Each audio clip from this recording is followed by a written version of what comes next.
with you.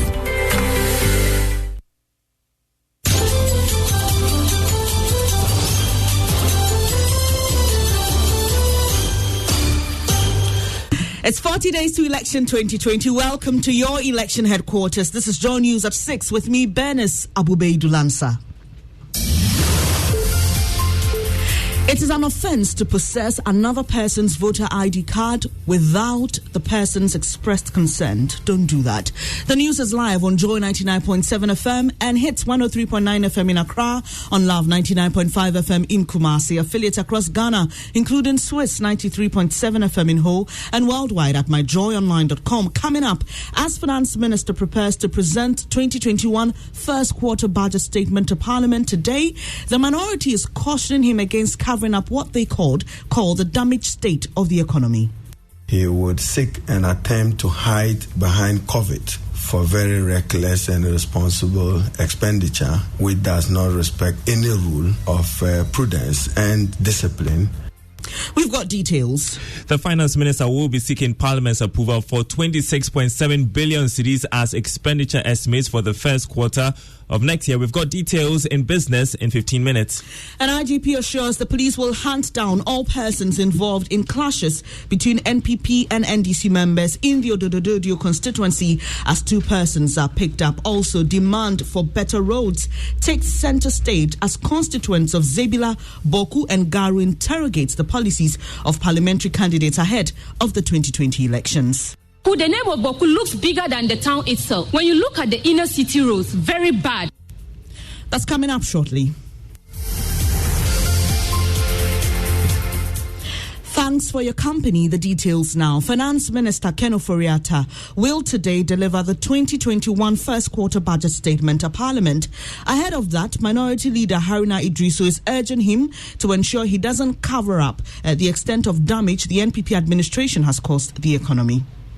We look forward to the minister appearing before Parliament, arguably and probably for his last time. We are hopeful and confident that Excellency John Dramani Mahama will appoint a new finance minister who would oversee the transition into January, February, March before he presents his first major budget. He would be inheriting a very fractured, fragile economy. And my expectation is for the Honorable Minister for Finance to be candid. He would seek an attempt to hide behind COVID for very reckless and irresponsible expenditure, which does not respect any rule of prudence and discipline. Minority Leader Haruna Idrisu there. Meanwhile, Deputy Minister for Food and Agriculture Kennedy Osei-Nyako has been defending the government's track record over the last 4 years. He's expectant of a good presentation by the Finance Minister. We have not achieved everything, which we know. The government itself had admitted we have not done it.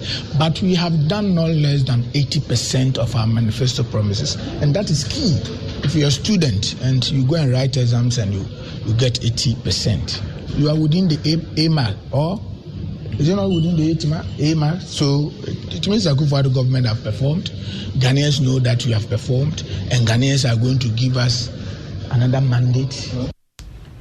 Kennedy Osei-Nyako is Deputy Minister for Food and Agriculture. Still in Parliament, the Minority Leader Haruna Idrisu is accusing government of abusing incumbency by letting its parliamentary candidates take credit for state-sponsored initiatives in an attempt to win more parliamentary seats.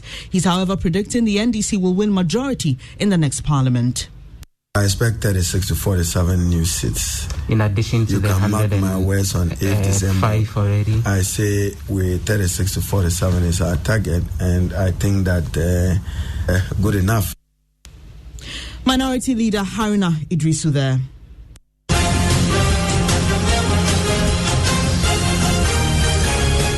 You're still on your election headquarters, and the Inspector General of Police, James Apom-Buenu, has assured all persons responsible for Sunday's clashes between NDC and MPP supporters at Odododio will be arrested and brought to book. Already, the Accra Region Police says it's arrested 2 persons. Speaking during a working visit to Jamestown, Mr. Apom-Buenu said the service will hunt down everyone who played a role in that clash. And in the Central Region, the NDC and NPP in the Ejumako Enyane Siam constituency city are accusing each other of instigating violence and thuggery there. Correspondent Richard Kojonyako has been covering 2 news conferences by the parties. Here's his report. The NDC's news conference was the first to be organized at the Jumako on Tuesday. Communications officer of the constituency did not mince words in accusing the police administration, both at the district level and the regional level, of failing to act to their complaints. They brought in 13 well-bred men, we mean macho men, into our constituency. These then led thugs were brought in by the Central Regional MPP to survey the constituency and familiarize themselves well so they can cause violence and mayhem on the election day. The NPP responded swiftly in an equal measure.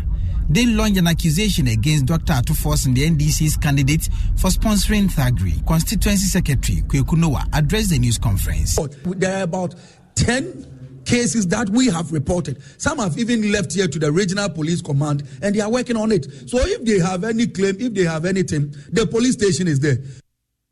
Central Region correspondent Richard Kojonyako filed that report. In the Upper East region, there's some constructive democratic process going on there. Demand for better roads topped the agenda as the Joy News ballot box made a stop at Zebila, Boku and Garu as residents interrogated the policies of their parliamentary candidates ahead of the 2020 elections. Listen. Now, when we look at Boku, the name of Boku looks bigger than the town itself. When you look at the inner city roads, very bad. You can't take at least 3 steps without a pothole. You have been in government. What are the 3 key things you have done to the people of Boku that you expect us to still vote for you to go back to parliament? You heard there a resident in Boku. Now, the issue of roads has been featuring prominently on the Super Morning Show, and the discourse keeps getting heated. Listen to some listeners who called into the show. In fact, Abokogi Road is it's west.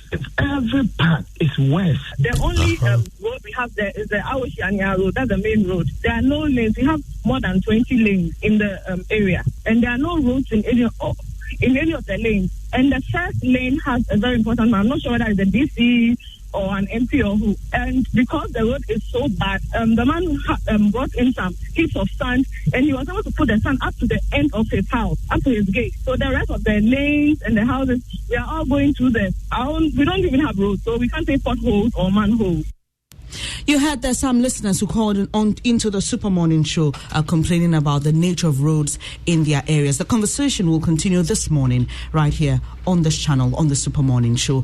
And on Arrive Alive today, President Akufo-Addo has described the carnage on our roads as unacceptable. He's convinced the accidents resulting in deaths and injuries can be averted if motorists are extra careful on the roads. Handing over some 100 buses to the State Transport Company, he called for a shift, especially as the country prepares for the 2020 general elections and Christmas. The deaths and accidents that are occurring on the roads of Ghana is far too much.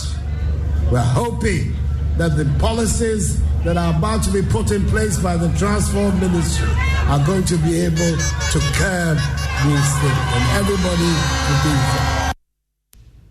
The president, meanwhile, drove through the Central Business District with a call on the electorate to renew his mandate. Arrive Alive is brought to you by the National Road Safety Authority with support from Toyota Ghana, Toyota Superior Quality, and the Joy News Drive Safe campaign. Now, before I go, management of a Ghanaian restaurant in Dubai, Sankofa, says it was forced to implement a 50% pay cut as a result of the coronavirus pandemic. Manager of the eatery located in the commercial town of Dera, Portia Ando, says the food joint is yet to fully recover. Maxwell Agbagba has more on the cafeteria, which does not only provide Ghanaian food for Ghanaians living in Dubai, but also a place where they discuss issues of national interest.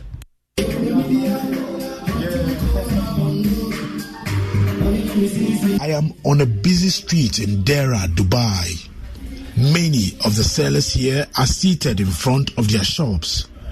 This Ghanaian song pushed me to check if the owners were Ghanaians. Meet Portia Ajiman Ando. She came to Dubai in 2012. Businesses went down. I don't even know the word to use. It was very bad, terrible. But then, I have to cut off their salary to 50%. Yes, and then give them a weekly shift. The Sankofa restaurant does not only serve as a place where Ghanaian residents get their food. It is also a place where they discuss issues of national interest.